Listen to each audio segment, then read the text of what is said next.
जाते ना हज करने के लिए मक्का मदीना, मंत्री साथ में है, सेना साथ में है, हज करने जा रहे। रास्ते में एक मंदिर दिखाई दिया बड़ा सुंदर ठाकुर का, तो पूछने लगी कि ये क्या है। तो मंत्री ने कहा कि यहां काफिरों का छोटा खुदा रहता है,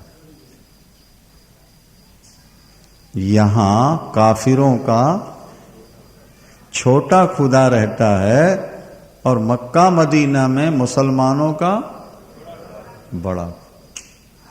तो ताज बीबी ने कहा कि यहां छोटा खुदा है, भाई मंत्री से मिलना हो तो संतरी से थोड़ा मित्रता करनी पड़ती है ना।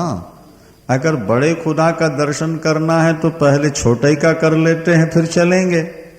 मंत्री चाहता नहीं था कि मंदिर में जाया जाए, लेकिन अब रानी का आदेश कौन तोड़ेगा। जाना पड़ा और जैसे मंदिर खुला, पर्दा खुला, ठाकुर की कृपा है, कब किस पर हो जाए कुछ पता नहीं, न जाने कौन से गुण पर रीझ जाते हैं, कब किस पर कृपा कर दें। कहते हैं जैसे ताज बीबी ने भगवान कृष्ण का दर्शन किया वहीं लोटपोट हो मंदिर, और मंत्रियों से कह दिया मेरी हज हो गई। अब अगर इससे कोई बड़ा देवता है, खुदा है, तो वो दूसरों के लिए है, मेरे लिए इससे बड़ा कोई देवता खुदा है ही नहीं। बात कर वापिस लौट गई। उसने नमाज पढ़ना छोड़ दिया, कलमा कुरान छोड़ दिए। अब वो घंटी बजाती है, देव और भगवान कृष्ण की मूर्ति रख के पूजा करने। वो अपनी कलम से लिखती है, जरा ध्यान देना बात पर। कौन? वो मुमताज अपनी कलम से लिखती है। सुनो दिल जानी, भगवान कृष्ण के लिए कहती है, सुनो दिल जानी माड़े दिल दी कहानी। माड़े दिल दी मान मेरे दिल की। सुनो दिल जानी माड़े दिल दी कहानी, तू दस्त हूं बिकानी, बदनामी हूं सहूंगी मैं, देव पूजा ठानी, मैं नमाज हूं भुलानी, ताजे कलमा कुरान तांडे गुणन गहूंगी मैं, सांवला सलोना सिरताज कुल्लेदार, तेरे नेह दाग में निदाग हो दहूंगी मैं, नंद के फरचंद कुर्बान तेरी सूरत पर, तेरे नाल प्यारे हिंदवानी बन रहूंगी। अगर तू केवल हिंदुओं को मिलता है तो तुझे पाने के लिए मैं हिंदवानी बन जाऊंगी, और अगर तू जगत का परमात्मा है तो मुझ पर कृपा कर दे। अब भले मेरी बदनामी हो, पर मैं अब कलमा कुरान सब भूल गई, अब तो केवल तेरी पूजा ही याद रह गई, तेरा स्वरूप ही दिमाग में रहे। कहने का अभिप्राय यह है कि ठाकुर एक बार कृपा करते। देखो भाई, सीधी सी बात है, पाप कटेंगे, हृदय निर्मल होगा। हृदय निर्मल हुआ और कोमल हुआ, और कोमल हृदय में जहां कथा सुनी हृदय पिघलेगा, और पिघले हुए हृदय में परमात्मा का स्पष्ट आभास होने लगे। जैसे जमे हुए घी में अपना मुख नहीं दिखता, पर पिघल जाए तो प्रतिबिंब दिख जाता है। जमे हुए बर्फ में अपना मुंह नहीं दिखता, पर वो पिघल के पानी बन जाए तो प्रतिबिंब दिख जाता है। इसी तरह कठोर हृदय में परमात्मा नहीं दिखता, वो पाप धुल जाने के बाद हृदय थोड़ा सा पिघल जाए तो परमात्मा का दर्शन होने लगता है। सीधी सी भगवान की कथाएं सुनते रहो। ठाकुर जी चलने लगे, बड़े सुहावने, पैरों में नूपुर, कमर में करधनी, पीली झंगुलिया, गले में बघनखा, हाथों में पहुंची घुंघराले घुंघराले बाल, मैया की अंगुली पकड़ के ठाकुर चलते हैं, है ना। कौशल्याम्बा की अंगुली पकड़ के राम चलते हैं, और यशोदा मैया की अंगुली पकड़ के श्याम चलते हैं। तुलसीदास जी ने बहुत अच्छा लिखा कि ठुमुक चलत रामचंद्र, अरे ठुमुक चलत रामचंद्र, बाजत पैजनिया, बाजत पैजनिया, ठुमुक चलत रामचंद्र।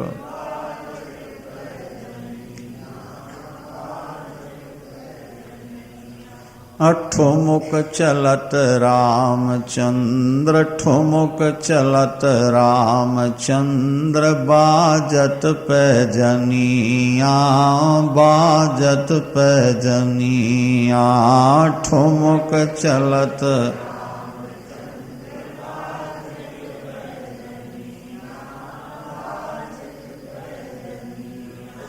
हर माँ सोचती है, देखो विवाह हुआ और मां बनने की इच्छा हो जाती है, स्वाभाविक।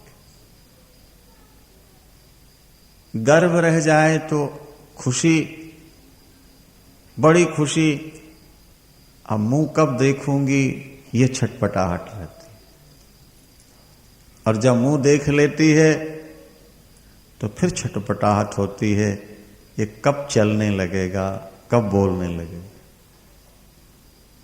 एक अंदर से भाव रहता है मां का, एक कब चलने लगे और कब, और जब चलने बोलने लगेगा तो कब पढ़ने लगे, यह भाव बन जाता है। और पढ़ने लगा, पढ़ पढ़ा गया तो कब शादी हो जाए, बहू घर में आ जाए, फिर कब पोता हो जाए। ये कदम स्टेप बाय स्टेप है ना, इच्छा आगे बढ़ती है। हर मां सोचती है बेटा चलने लगे। तो कौशल्याम्बा और यशोदाम्बा अंगुली पकड़ के ठाकुर को चलाना से, और फिर अंगुली छोड़ देते, पकड़, अपने आप भी चले। तो किल किलाय चलत धाय, अंगुली छोड़ दी ना। तो जब बच्चा चलना सीखता है तो अंगुली छोड़ दो तो लटपटा जाता है और गिर पड़ता है दौड़ के। तो किल किलाय चलत धाय, और गिरत भूमि लटपटाय, तो धाय मातु गोद लेत दशरथ की रनिया, दशरथ की रनिया। अरे ठुमुक चलत रामचंद्र,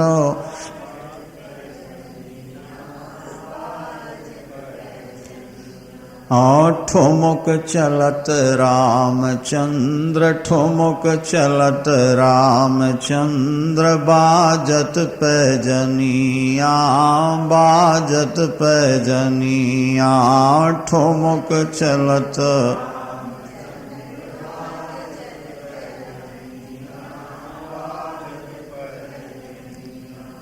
जब ठाकुर गिरते हैं तो मैया दौड़ के उठा लेती है। तो अंचल रज अंग झार, क्या अंचल रज अंग झार, अपनी धोती से धूली जो लग गई ना उसको मां, अंचल रज अंग झार, विविध भांति सो दुलार। हाँ, भगवान रो पड़ते हैं। भगवान कृष्ण की बाल लीला में आता है कि ठाकुर जी चौखट नहीं चढ़ पाते। अब आजकल तो 3 लकड़ियों की चौखट बनती है ना, पहले के जमाने में 4 लकड़ी की चौखट बनती थी, नीचे भी लकड़ी है। तो ठाकुर वो चौखट नहीं चढ़ पाते थे। कभी कभी चलते चलते जल्दी में जब अंदर आने लगे ना तो ठोकर लगे और गिर जाते, तो रोते थे, ये क्यों लगा रखी नहीं। तो मैया कहती थी निकलवा दूंगी। संत कहते हैं जो 2 पग में 3 लोग को नाप सकता है वो यशोदा मैया के दरवाजे की चौखट को पार नहीं कर पा रहा। जरा देखो तो नाटक कितना विचित्र है। 52 बन के 2 पग में 3 लोग नापता है, हाँ, और कृष्ण बन के, राम बन के चौखट पार नहीं कर पाते। तो मैया अपनी धोती से धूल पोंछती है, बार बार छाती लगाती हैं और सोने का खुनखुना लेकर के देती, मिठाई देती। अरे तुम तो इतने वीर हो, तुम तो महाराज दशरथ के भी पुत्र हो, है ना? क्या हुआ, गिर गए तो कौन सी चोट लग गई?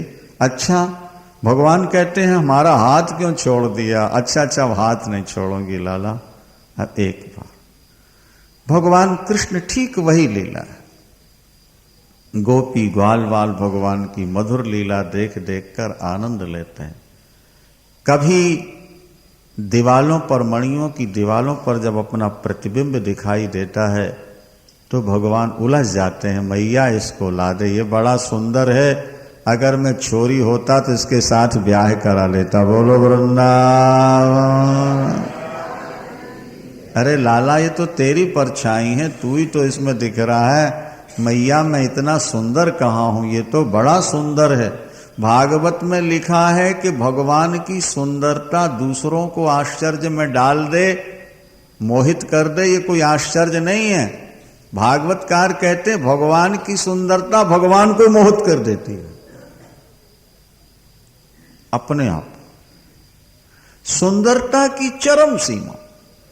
और इसीलिए शास्त्रों ने कहा, संतों ने कहा कि वो सुंदरता अगर एक बार दिख जाए तो दुनिया की सारी सुंदरता कचरा घर की तरह नजर आने लगेगी। कचरा घर एक बार दिख जाए। सोई सुख लवलेश सपने जिन बारिक लेहो, ते नहीं गने खगेश ब्रह्म सुख ही सज्जन सुमति। अरे स्वप्न में भी जिसको वो आनंद मिल गया वो तो ब्रह्म सुख को भी छोड़ देता। इसीलिए जब उद्धव कहते हैं गोपियों से कि नाता तोड़ दो, तो गोपियां कहती हैं अरे उद्धव, कृष्ण की कथा सुनने वाले ध्यान से सुन लें तो घर तो छोड़ देते हैं, कृष्ण को नहीं छोड़ पाते। और जिन्होंने गले लगाया हो, मक्खन खिलाया, अंजन लगाया, उनसे तुम कल्पना करते हो कि कृष्ण को छोड़ देंगे वो? कैसी बावरी जैसी बातें करते हो, तुम बावले हो गए। जो कृष्ण की कथा सुन ले श्रद्धा से, वो जिंदगी में कृष्ण को नहीं छोड़ पाते। और हम छाती से लगे उनके, और हमने उनको मक्खन खिलाया, नाच नचाया, हम उनको छोड़ देंगे? वो तो छोड़ गए, तुमको बोले वो छोड़ जाए, लेकिन हम थोड़ा छोड़ सकते हैं। हमारे तो वही जीवन है, ये जीवन तो दे चुके, अब उनके सामने दूसरा कोई दिमाग में आ ही नहीं सकता संसार। महाराज गोपांगनाओं के जीवन से शिक्षा लो। आज देवियां कहती हैं महाराज काम करें या भजन करें। अरे हमने कहा कि अभी तुम्हें भजन का ढंग आया नहीं है। अभी अमृतसर में एक महिला ने, बहुत बड़े घर की है, दीक्षा ले ली, अब नाम जपे कथा में, तो बाद में कहती गुरुजी कथा सुनने लगूं तो उंगली बंद हो जाती है, और उंगली चलाने लगूं तो कथा से मन वो हो जाता है। हमने कहा बेटे अभी प्रारंभ है ना, प्रारंभ में ऐसा ही होता है। टाइप करने वाले जो होते हैं जब सीखते हैं तो पहले मैटर देखते हैं, फिर वो देख करके फिर उंगली लगाते हैं, और जब अभ्यास हो जाए तो खाली मैटर देखते रहते हैं और अंगुलियां वहीं गिरते जाते। फिर वो अक्षर देखने की जरूरत नहीं, फिर तो मुंह इस तरफ रहता है, मैटर देखते जाते हैं और अपने आप चलती है। काम करते भजन छूटता है, भजन करते काम छूटता है। इसका मतलब कि अभी आपने भजन किया नहीं है। जब भजन करना शुरू कर दोगे, अभ्यास हो जाएगा, तो भजन भी होता रहेगा और काम भी होता रहेगा, तो कोई बाधा नहीं पड़ती है। अरे ज्यों तिरिया सिर कुंभ धरी मन राखे तामा, त्यों रज्जू करि राम सौ कारज बिन से नाई। आपने कई महिलाओं को देखा होगा, पुरुषों को सिर पर घड़ा रख के नाचते हैं, जल की भरी गड़वी सिर पर रख के नाचते। देखा आपने? नहीं देखा भाई? बोलो। अच्छा, वो पैर भी मटका रही है और हाथ भी मटका रही है और सिर भी मत हिला रही है और गड़वी गिरती नहीं। ऐसा क्यों हो रहा है?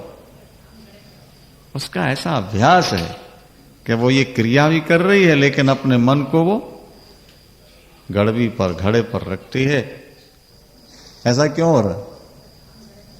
उसका ऐसा अभ्यास है कि वो ये क्रिया भी कर रही है लेकिन अपने मन को वो गड़बी पर घड़े पर रखती है, गिरता नहीं। तो जैसे वो नाच भी रही है और बिना पकड़े घड़े को संभाल भी रही है, इसी तरह जब तुम्हें अभ्यास हो जाएगा तो तुम घर का काम भी करते रहोगे और प्रभु का नाम भी जपते रहोगे, कोई बाधा नहीं आएगी। अब कल सुनेंगे आप लोग गोपांगनाओं की दिनचर्या, प्रातः काल से लेकर रात्रि पर्यंत क्या क्या काम करती हैं और भजन कैसे करते हैं। वृंदावन भगवान गोपांगनाओं का माखन चुराते हैं, उससे गोपांगनाओं को कोई दुख नहीं होता। वो तो चाहती हैं कि आए और हमारा माखन ले जाएं, लेकिन जब कभी दर्शन न हो तो नेत्र तड़फ जाते हैं दर्शनों के लिए। तो वो हमारे यहां नहीं आए तो हम उनके यहां चल पड़े, पर बिना कारण किसी घर जाना स्त्री के लिए बड़ी समस्या होती है। पुरुष तो कहीं भी चला जाए, लेकिन स्त्री किसी घर में जाए तो कोई बहाना तो होना चाहिए। तो गोपियां आपस में विचार करती हैं, चलो लाला की माखन चोरी की कहानी सुनाएंगे, नहीं, और इसी बहाने ठाकुर का दर्शन करके आ जाए। तो बहाना तो है माखन चोरी सुनाने का और लक्ष्य है दर्शन कर। कई लोग कहते हैं भगवान माखन चोर है, तुम्हारा भगवान चोरी करता है। हमने कहा नहीं, भगवान चोर नहीं है, इंसान चोर है। क्या? अच्छा ये बताओ, गाय किसने बनाई? उत्तर दो। गाय किसने बनाई? भगवान। ठीक है। गाय में दूध किसने बनाया? बोलते जाओ भाई। भगवान। और दूध में माखन किसने बनाया? तो माखन किसका हुआ? तो फिर भगवान चोर कैसे हो जाएगा? उसकी अपनी चीज है। चोर तो हम हैं कि भगवान ने जो चीजें बनाई उनको हम अपनी मान के बैठ गए। ईश्वर चोर नहीं है, जीव चोर है। ईश्वर की बनाई वस्तु को हम अपनी मान बैठे हैं। आपसे कहा जाए कुछ दान करो, आप कहते हो हमने कमाया है, हमारा धन है, हम क्यों दान करें? लेकिन शास्त्र कहते हैं नहीं, आपने जो कमाया है उसमें ज्यादा हिस्सा ठाकुर का है। एक सेठ ने चौड़े बाजार में 15 लाख रुपया देकर पगड़ी एक दुकान खरीदी। क्या? कितने लाख? और 15 लाख का कपड़ा उसमें डाल दिया 10 लाख का, और 2 नौकर एक मुनीम बैठाल दिया। सेठ जी की और भी दुकानें हैं, वहां पहुंच नहीं पाते। सारा दिन वो नौकर और मुनीम काम करते हैं। मुनीम की तनख्वाह 2000, नौकरों की तनख्वाह 1-1000। 2 और 2 कितना हुआ? 4। और महीने की प्रॉफिट है उसमें 50,000। हाँ जी, या 1 लाख। सेठ जी जाते नहीं, बैठते नहीं, परिश्रम करता है नौकर, मुनीम और नौकर। तो जो लाख रुपया प्रॉफिट हुआ, 50,000 प्रॉफिट हुआ, उसका हकदार सेठ है या नौकर और मुनीम है? बोलो।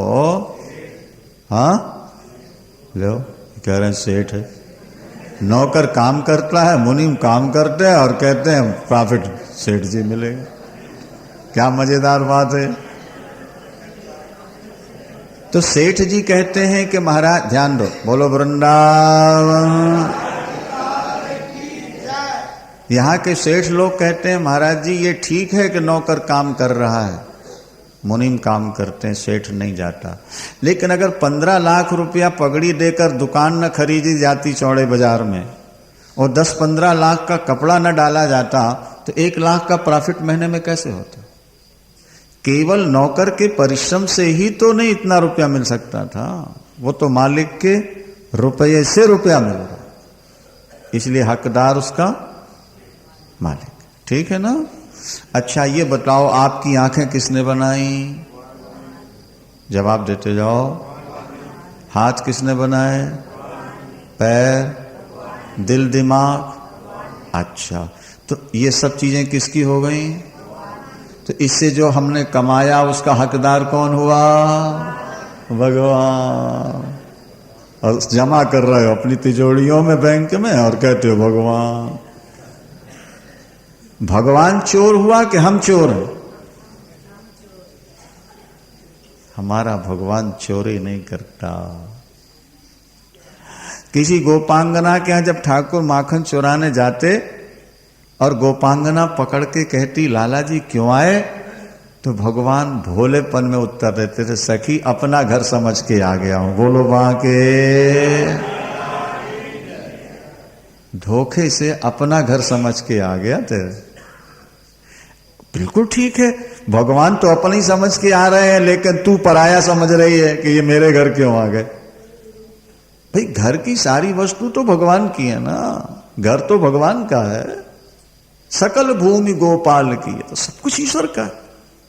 तो हम असल में भगवान तो सबको अपना मानता, लेकिन हम भगवान को अपना नहीं मानते, भगवान की वस्तु अपनी नहीं मानते। बस यही हमारी समस्या है। भगवान की वस्तु को अपनी हम मान लेते हैं, भगवान को अपना नहीं मानते। बेटा बाप की जायदाद का हकदार तो बन जाता है, लेकिन बाप की सेवा के लिए हकदार नहीं बनता। बेटा बाप से जायदाद तो ले लेता है, लेकिन बाप की सेवा नहीं कर सकता, प्यार नहीं करता। यही हाल हमारा है कि हम परमात्मा से सुख संपत्ति तो लेते हैं, पर परमात्मा का भजन नहीं करते, उसका स्मरण नहीं करते। यही हमारी जिंदगी की सबसे बड़ी कमजोरी है, समझे।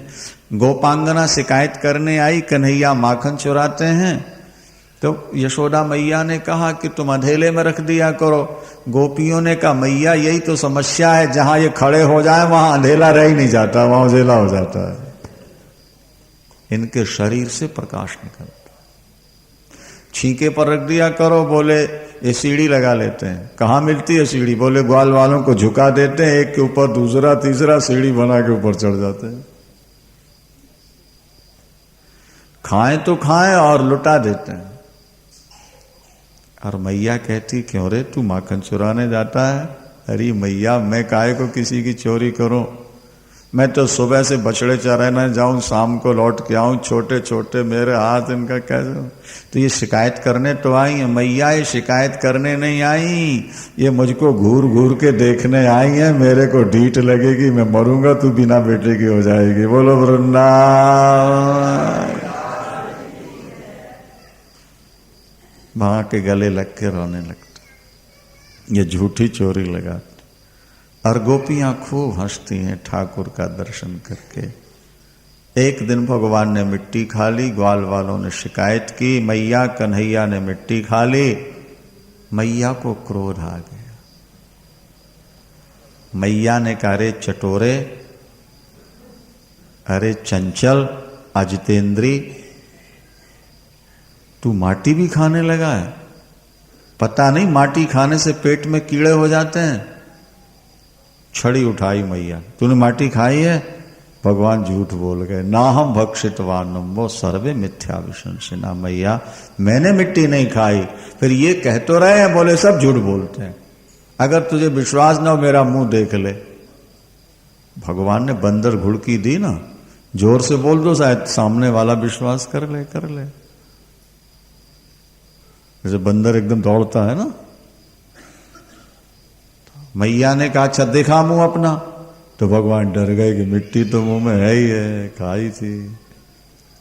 और छड़ी जब देगी तो डरे, आंखें बंद कर ली कि जैसे मुंह खोलूंगा वैसे पीठ में लगेगी जोर से मारा। तो बस भगवान ने मुंह तो खोल दिया, लेकिन छड़ी नहीं पड़ी पीठ पर। क्यों? जब मुंह खोला तो भगवान की महाशक्ति ने मुंह के अंदर सारा ब्रह्मांड दिखा दिया। सूर्य, चांद, पृथ्वी, गंगा, यमुना, समुद्र, हिमालय, और तो और गोकुल भी अंदर ही दिख रहा, यशोदा भी अंदर बैठी हुई है भगवान के मुख में। अब तो मां घबरा गई, किम स्वप्नो, मैं कोई सपना तो नहीं देख रही। ए तदुत देव माया, ये किसी देवता की माया तो नहीं। किंवा मदीयो बत बुद्धि मोहा, मेरी बुद्धि में कोई विकार तो नहीं आ गया। अरे कहीं मेरा लाला भगवान तो नहीं है? बस भगवान ने मुंह बंद कर लिया। मेरी मैया मुझको भगवान न समझे तो अच्छा है, भगवान समझ लेगी तो फिर हाथ जोड़ने लगेगी, अभी तो उखल से बांधना है। बोलो वृंदावन। भगवान न समझे मेरी माँ, मैं तो माँ की डांट खाने आया हूं, इशारे से नाचने आया हूं। अरे मैया कहती कन्हैया मक्खन खा ले, ताजा ताजा निकाला है, दूध पी ले, अभी ताजा निकाला पद्मगंधा का। भगवान कहते मैया भूख नहीं है। अरे थोड़ा सा तो खा ले, जरा सा मोला, नहीं माँ भूख। और जैसे घर से महल से बाहर निकले, कोई गोपी दिखी मक्खन लिए जा रही, एक सखी नेक्सा मक्खन खिला दे, भूख लग रही है। ये तो मैया कहती है, बोले भूख नहीं है, गोपी बोले भूख नहीं। मक्खन मैया कहती नाच दिखाओ तो मक्खन खिलाएंगे। भगवान कमर पर हाथ रख के ताथा ठेई ठेई करके नाचने लगते हैं। देवता पुष्प वर्षा के बाजे बजा देवता छाछ पीने के लिए मांगते हैं गोपी। और 9 लाख गाय थी नंद बाबा की, सारे हरियाणा पंजाब में चरती थी। माखन की चोरी छोड़ श्याम रे, मैं समझाऊं तो 9 लाख धेनु नंद बाबा के, हंसी हमारी होए। लेकिन अरे बाबा ये भी लिखा है कि जब भगवान गोपियों से मक्खन मांगते तो गोपियां कहती थी हमारे गोबर के टोकरे उठवाओगे, जितने टोकरे उठाओ उतनी गोलियां खिलाएंगे माखन। तो भगवान गोबर उठवाते रहे माखन। अच्छा गोपियां कहती नाचो तो नाचते। मानो भगवान ने ये बताया कि जो मुझसे प्यार करते हैं, अपना जीवन मुझे दे देते हैं, मैं उनके इशारे पर नाचा करता हूं, उनका अपना बन जाता हूं। योगी जन जान पाते हैं ना जिसका प्रभाव, कि जिसकी कला का पार शारदा न पाती है। नारदादि ब्रह्मवादियों ने भी न पाया अंत, तो श्रुतियां भी नेति नेति कह कर हार जाती हैं। शंकर समाधि में सदा ही ढूंढते हैं जिनको, कि दिव्य शक्तियां नित्य गुण गण गाती हैं। नाना रूप धारी कृष्ण मोहन मुरारी, उस विश्व के मदारी को गोपियां नचाती। विश्व के मदारी को, जो दुनिया को नचाए, उसे गोपियां नचाएं। ये भगवान की भक्त वत्सलता। दिवाली का दिन था, गोपियां घर के काम में दासियां लग गईं। यशोदा मैया कन्हैया के लिए स्वयं दही बिलो रही थी मक्खन निकालने के लिए। मक्खन निकल ही रहा था, इतने में भगवान सो के उठे, मैया को आके पकड़ लिया, पैर पटक के रोने लगे, मैया भूख लगी। प्रातःकाल ने बताया ना 5 वर्ष के हो गए तब तक पीते रहे। मैया भूख लगी है, वो मथानी पकड़ ली। मैया ने क्या, लाला थोड़ा ठहर जा बेटा, मक्खन निकाल लो फिर पिला दो। अब तो तू बड़ा हो गया, गाय का दूध पिलना। मैया दूध पिला दे, तेरा दूध पिए बिना माँ पेट नहीं भरता। माँ का हृदय पिघल गया। देखो देवियों, अब जो पैदा कर चुकी उनकी बात तो अलग है। डॉक्टर भी कहते हैं कि माँ को अपना दूध पिलाना चाहिए। आजकल पैदा हुआ और बोतल लगा देते नहीं, बोतल के दूध में वो ममता कहां मिलेगी, वो मां वाले गुण कहां से आएंगे। माता के हृदय में जो ममता, दया और करुणा है, भक्ति और ज्ञान है, वो उस बोतल के दूध में कहां से आएगा, ये बताओ। एक महात्मा के पास एक माताजी पहुंची और बोली, स्वामी जी हमारा बेटा बोतल पीता है। नहीं तो बोले, माँ ये बताओ कि तुमने अपना दूध पिलाया था कि बोतल का? बोले बोतल का। तो बोले सिखाया तो तुम ही ने बोतल पीना उसको। बोलो वृंदावन। अरे तुम वो बोतल पिलाती रही, बड़ा होकर दूसरी बोतल पीने लगा। तुम पहले ही अपना पिलाती तो उसको बोतल पीने की आदत ना पड़ती। अब काम तो तुम्ही ने गलत किया है।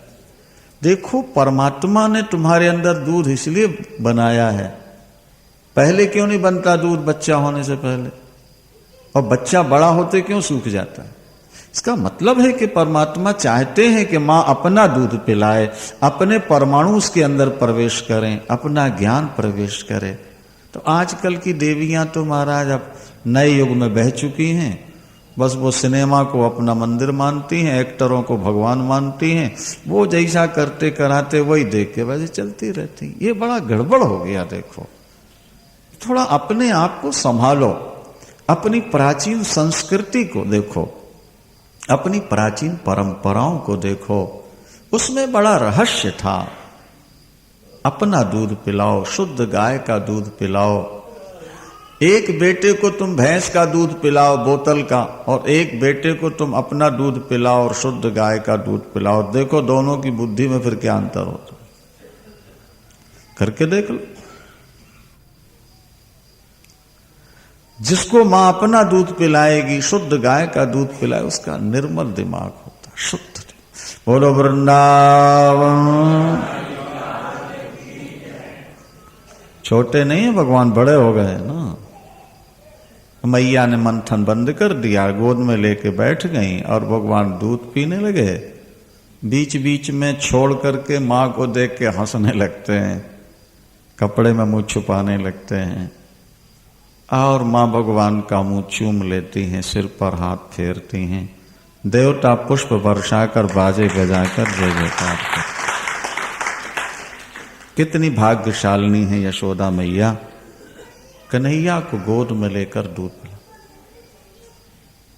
एक बात ध्यान देना, दूध पिला रही हैं, आनंद में डूबी हैं, इतने में भगवान से नजर हटी और घर के काम पर पड़ी। आप कथा सुन रहे, बड़ा आनंद आ रहा, लेकिन अभी रोटी बनानी है, अगर दिमाग में आ जाए ना तो सारी कथा बेकार हो जाएगी। ये समझ। अच्छा, ये व्यक्ति बड़ा स्वार्थी है। ये सोचता है बेकार का टाइम तो हम सत्संग में दे सकते हैं, पर दुकान बंद करके 1 घंटे हम कथा नहीं सुन सकते, क्योंकि इस व्यक्ति को भगवान से ज्यादा अपने हाथों पर विश्वास है, भगवान की कृपा से ज्यादा अपने कर्म पर विश्वास है। लेकिन ये गलत है, ये ध्यान रखना। माता के गर्भ में जब आप उल्टे लटके थे 9 महीने तक, तो बिना काम किए रोटी मिलती रही, आपको नहीं मिली? बोलो भाई। और पैदा होते ही मां के दूध पैदा हो गया कि नहीं? अरे जब दांत नहीं तब दूध दियो, और जब दांत हो जाते हैं बच्चे के तो दूध सूख जाता है। अब रोटी खा के हजम कर लेगा। जब रोटी चबा नहीं सकता तो लिक्विड पदार्थ परमात्मा ने मां के हृदय में भर दिया। जब दांत नहीं तब दूध दियो, अब दांत दियो कहा अन्न न दई है। जो जान को देत अजान को देत, जहान को देत सो तू को ही दई है। ओ काहे को सोच करे मन मूरख, सोच कि ये कछु हाथ न आई। काहे को सोचता है? ठाकुर का चिंतन कर, काम भी कर। नहीं, आज व्यक्ति काम के लिए राम को छोड़ देता है, लेकिन शास्त्र कहते हैं नहीं, राम के लिए काम छूट जाए छोड़ दो। जब तुम राम के लिए काम छोड़ोगे तो काम इतना मिलेगा कि महाराज नोट संभालने मुश्किल हो जाएंगे। सीमेंट की बोरियों में नोट भर भर के नहीं, गुजल खाने के कचरा घर में छुपा देते हैं। बोलो बाके, कहां छुपाएं इनको, बड़ा मुश्किल। जब आएंगे तो बहुत आएंगे, आते तभी है जब उसकी कृपा होती है। परिश्रम से धन नहीं मिलता। भीमसेन कितना बलवान है, देखा तुम? चारों भाइयों को और मां को उठा के चलता था जंगल में, ऐसा महाभारत में लिखा है। चारों भाई और 5। लेकिन आगे सीरियल में देखना 1 साल तक रोटियां सेकता रहा। कौन? हाँ, जो पुरुषार्थ से कहूं संपत्ति मिलत रहीम, तो पेट लाग बैराट घट तपत रसोई भीम। 1 साल तक रोटी सेकता रहा। परिश्रम से धन नहीं मिलता, धन हमेशा ठाकुर की कृपा से मिलता है, धर्म से मिलता है। इस बात को बुद्धि में बैठा लो अच्छी तरह बाबा। देखो यशोदा मैया से जरा सी गलती हो गई, सुन लो जरा। कन्हैया को गोद में लेकर दूध पिला रही थी, कन्हैया को देख रही है, मुस्कुरा रही है, लाड़ प्यार कर रही। वो जरा सी दृष्टि वहां से हटी, सामने पड़ी, देखा दूध उफन रहा, अंगीठी में रखा। मैया ने सोचा दूध बेकार न चला जाए, कन्हैया को उठा करके नीचे बैठा और दौड़ गई, फट से उठा। और मैया दूध बचाने दौड़ के गई और कन्हैया के ओठ फड़कने लगे, क्रोध। पूत से दूध ज्यादा प्यारा है, परमात्मा से संपत्ति ज्यादा प्रिय है। ईश्वर को फेंक दिया और काम के लिए दौड़ गई तुम। मैया, भगवान ने सोचा मैया 1 मटकी दूध बचाने गई है, इसका 2 मटकी मक्खन माटी में मिला देना है। बोलो वृंदावन। जिसका संकेत ये है कि ईश्वर को छोड़ के तुम जितना बना पाओगे उससे दुगना तुम्हारा खत्म होता है, तुम्हारे घर की पूर्ति नहीं होगी कभी।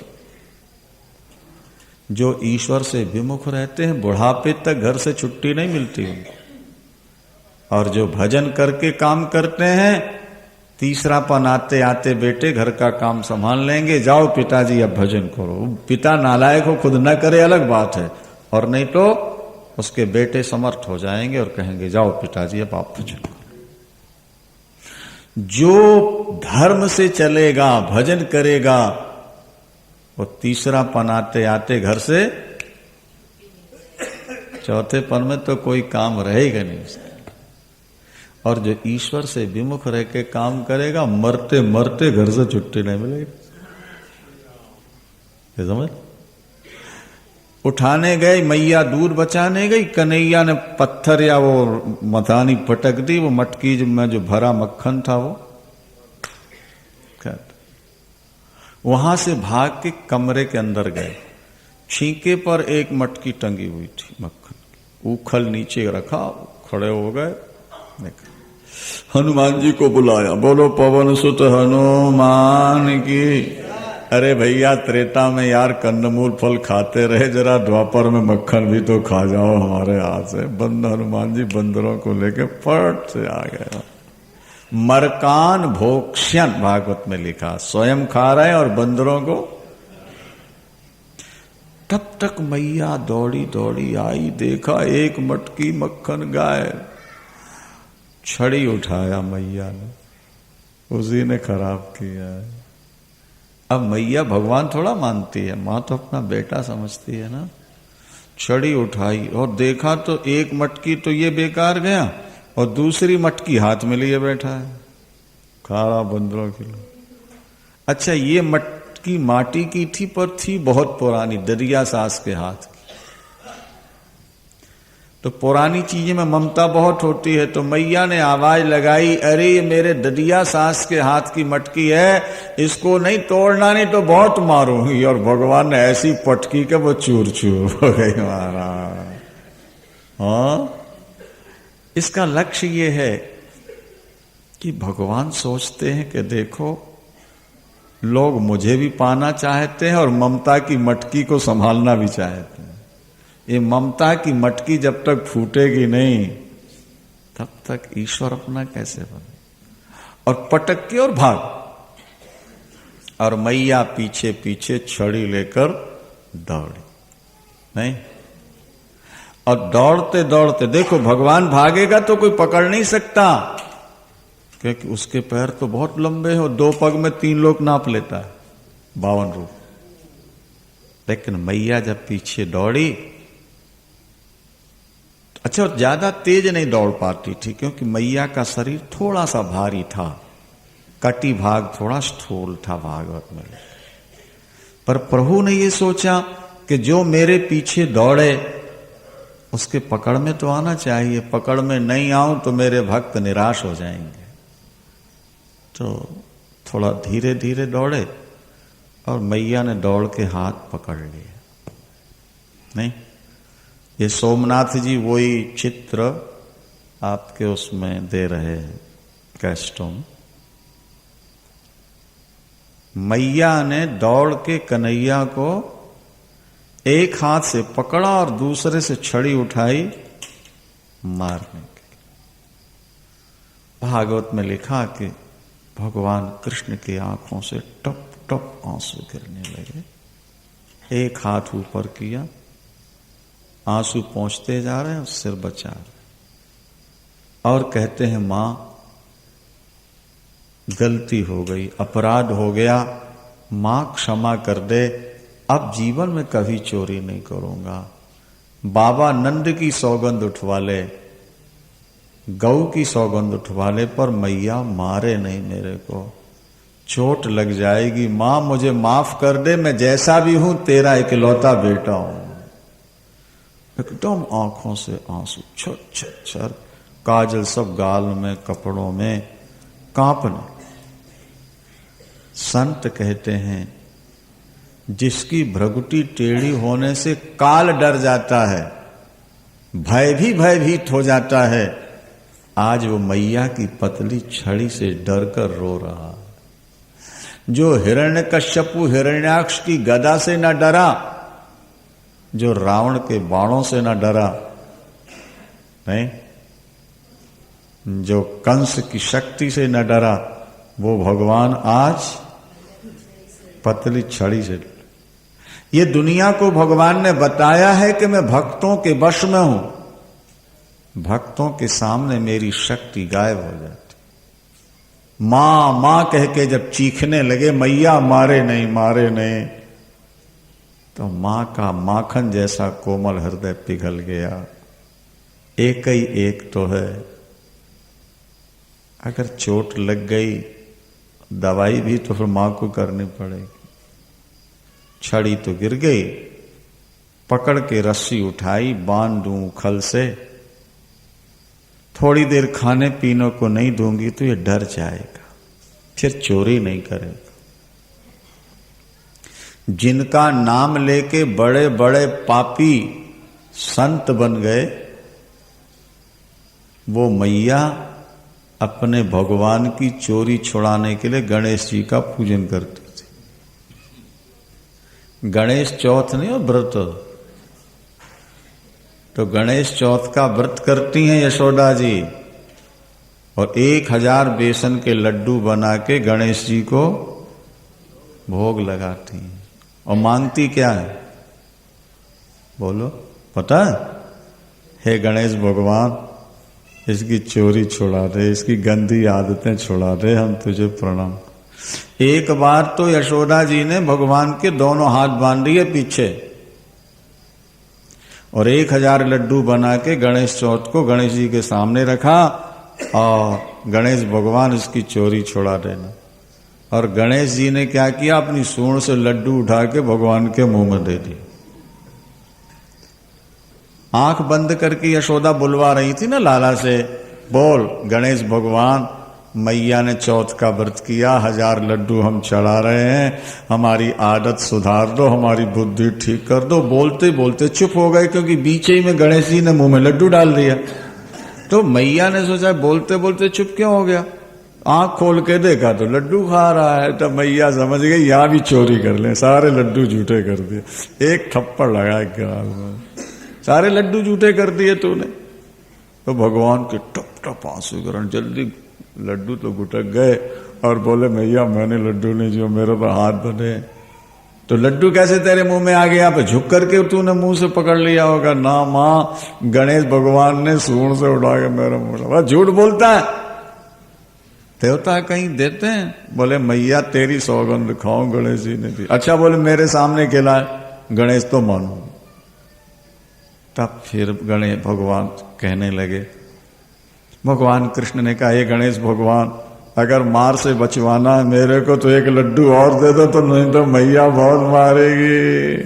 और गणेश जी की फिर सूंड उठी, मूर्ति लड्डू उठा के और भगवान के मुंह में दे दिया। देवता पुष्प बरसाने लगे और जय। आज यशोदा उखल से बांध रही, बस 2 मिनट की चर्चा है। उखल से बांध, जब रस्सी से बांधने लगी तो 2 अंगुल रस्सी कम, दूसरी रस्सी जोड़ के बांधने लगी, फिर 2 अंगुल, तीसरी बांधा, फिर 2 अंगुल। सारे घर की रस्सियां जोड़ दी, लेकिन 2 अंगुल कम रहे। मानो भगवान कहते हैं कि मैं बंधने को तैयार तो हूं, कमी 2 ही अंगुल की है। जीव अपनी अहंता और ममता छोड़ दे तो मैं बंध जाऊं। जीव अहंता और ममता नहीं छोड़ पाता, मैं और मेरापन छोड़ नहीं पाता, इसलिए मैं बंध नहीं पाता। अंत में जूड़े की रस्सी उसमें जोड़ी, भगवान बंध गए। मैया घर के काम में लग गई, उखल घसीटते भगवान आंगन में गए। 2 वृक्ष खड़े थे बड़े विशाल, बीच से निकले, उखल आड़ा हुआ, झटका लगा, वृक्ष धड़ाम से गिरे। वृक्ष के अंदर से 2 देवता प्रकट हो गए। एक कुबेर के बेटे हैं और शंकर के अनुचर है। कुबेर माने खजांची, दुनिया का कोषाध्यक्ष। बड़े आदमी के बेटे प्रायः शराब पीने लगते हैं। ये बड़ी बीमारी है भैया। ये शंकर की पूजा करते हैं और बाद में शराब पी करके बिना वस्त्र यक्षिणियों के साथ गंगा जी में जल क्रीड़ा करते हैं, पाप करते हैं। यक्षिणियां बिना वस्त्र, ये भी बिना वस्त्र, शराब का नशा। देवर्षि नारद वहां से निकले। यक्षिणियों ने, देवियों ने तो कपड़े पहन लिए, इन्होंने कपड़े नहीं पहने, यूं खड़े रह गए, सिर झुका के प्रणाम भी नहीं किया। नारद जी ने श्राप दे दिया, जाओ वृक्ष बनो। जो भगवान के सामने और संतों के सामने न झुके उसको वृक्ष बनना पड़ता है। शास्त्र कहते हैं सीधे खड़े रहोगे, जाओ वृक्ष। अब तो चरणों में गिर के बहुत रोए। भगवान ने कहा, धन का मद जिसे हो जाए, गरीबी ही उसका अंजन है, दवाई है। पैसा व्यक्ति को अकड़ा देता है और गरीबी झुका देती है। झुकना सीखो, अकड़ोगे संपत्ति चली जाएगी। अष्टो अंत में नारद जी ने आशीर्वाद दे दिया, वृक्ष तो बनोगे, पर भगवान कृष्ण का जब स्पर्श होगा तुम्हारी गरीबी है, तुम्हारा वृक्ष शरीर छूट जाए। इसलिए आज छूटा। दोनों प्रकट हुए, भगवान के चरणों में स्तुति की। बड़ा सुंदर श्लोक है, एक सुन लो। वाणी गुणानुकथने, वाणी गुणानुकथने श्रवणौ कथायाम और हस्तौ च कर्म सुमनस्तव पादयोर्नः स्मरत्यां शिरसि तव निवास जगत् प्रणामे दृष्टि शतां दर्शनेष्टु भवत्तनोराम।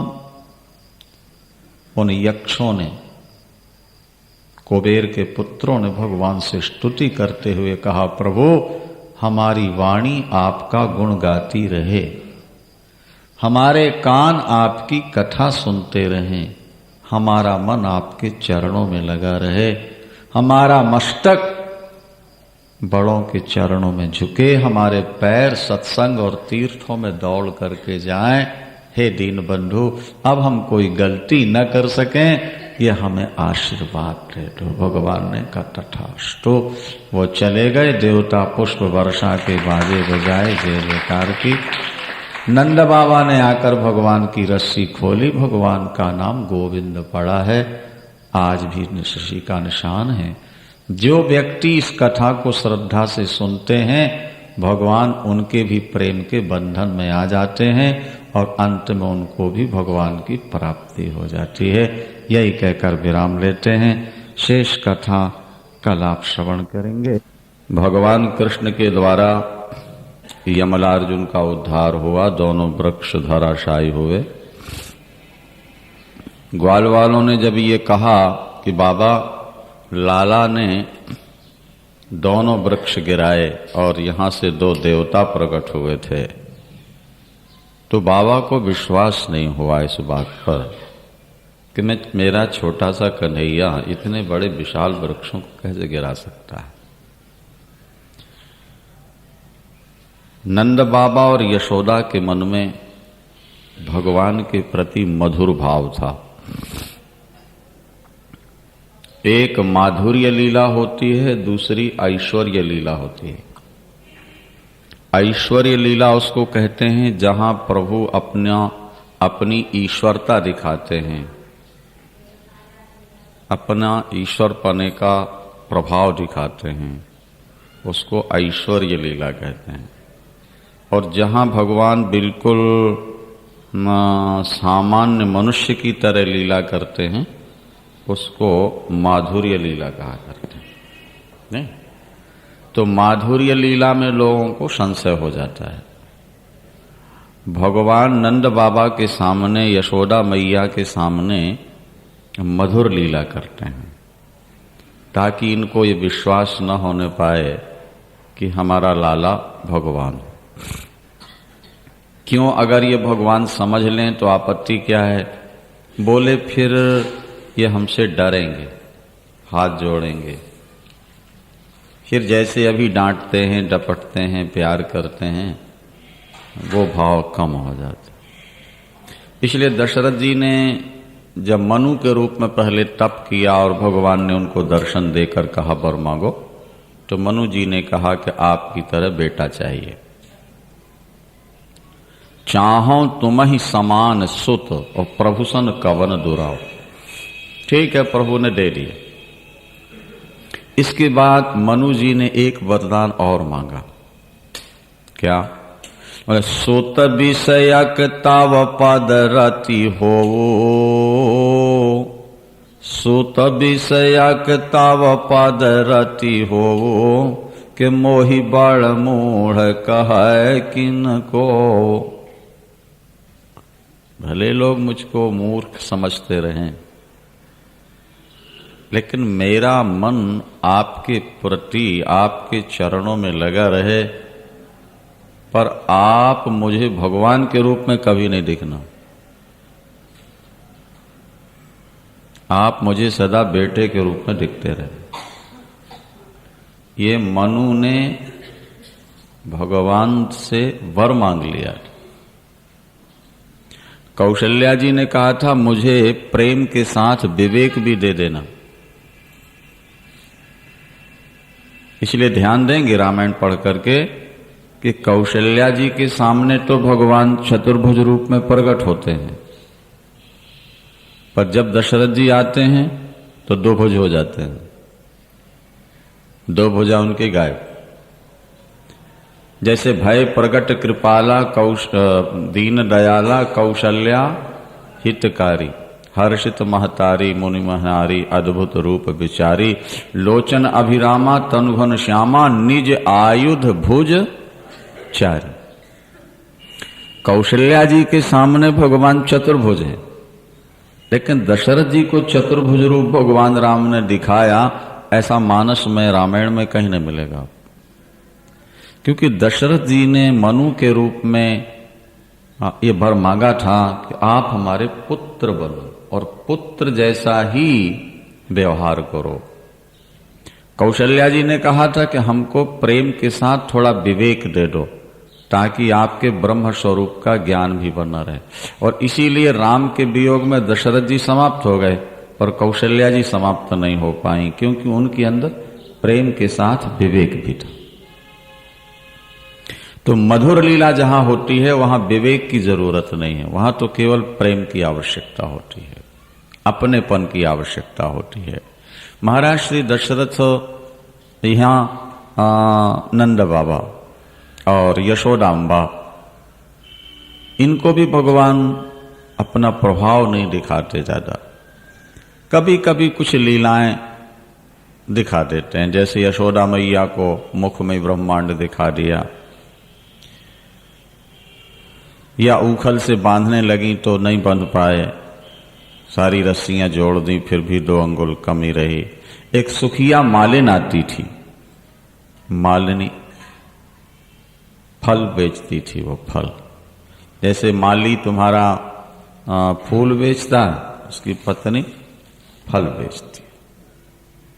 जब वो गोकुल आई और उसने प्रभु को आंगन में खेलते हुए देखा, उसका हृदय आकर्षित हो गया।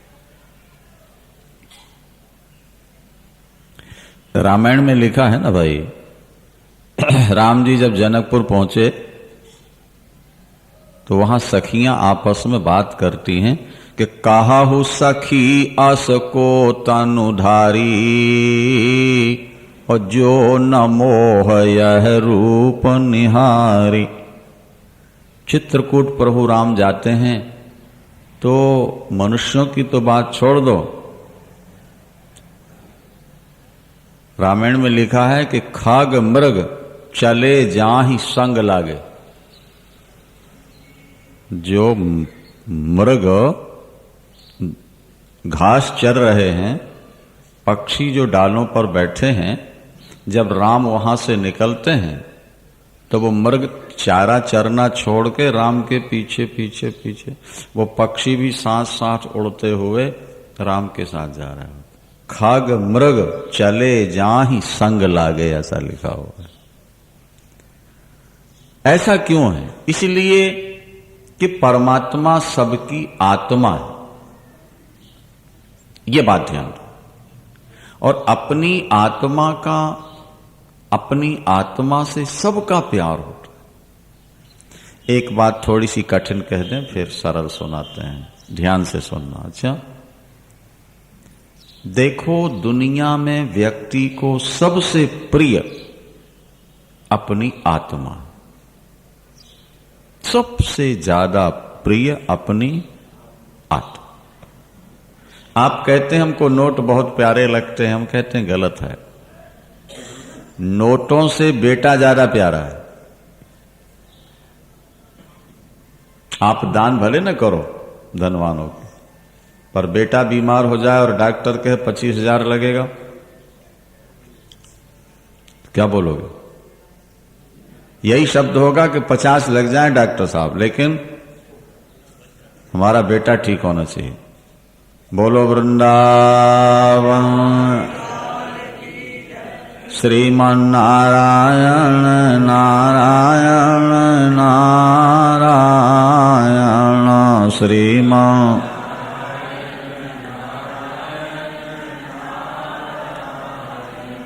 भजमन नारायण नारायण नारायण भजमन।